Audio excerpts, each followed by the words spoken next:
ನಮಸ್ಕಾರ ವೀಕ್ಷಕರೇ, ನಿಮ್ಮ ಪಬ್ಲಿಕ್ 10 ಯೂಟ್ಯೂಬ್ ಚಾನಲ್ಗೆ ಸ್ವಾಗತ.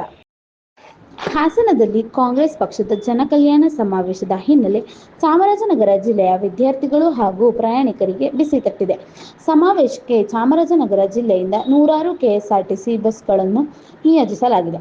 ಇದರಿಂದಾಗಿ ನಿಯೋಜಿತ ಮಾರ್ಗದಲ್ಲಿ ಬಸ್ಗಳು ಇಲ್ಲದೆ ಸಾರ್ವಜನಿಕರು, ವಿದ್ಯಾರ್ಥಿಗಳು ಪರದಾಡುವ ಪರಿಸ್ಥಿತಿ ನಿರ್ಮಾಣವಾಯಿತು. ಚಾಮರಾಜನಗರದಿಂದ ಮೈಸೂರು, ಕೊಳ್ಳೇಗಾಲ, ಗುಂಡ್ಲುಪೇಟೆ, ತಾಳ್ವಾಡಿ, ಟಿ. ನರಸೀಪುರ ಹಾಗೂ ಇತರೆ ಮಾರ್ಗಗಳಿಗೆ ಬಸ್ ಇಲ್ಲದೆ ಬಸ್ ನಿಲ್ದಾಣ ಬಿಕೋ ಎನ್ನುತ್ತಿದ್ದು, ವಿದ್ಯಾರ್ಥಿಗಳು ಹಾಗೂ ಪ್ರಯಾಣಿಕರು ಪರದಾಟ ಪಟ್ಟರು.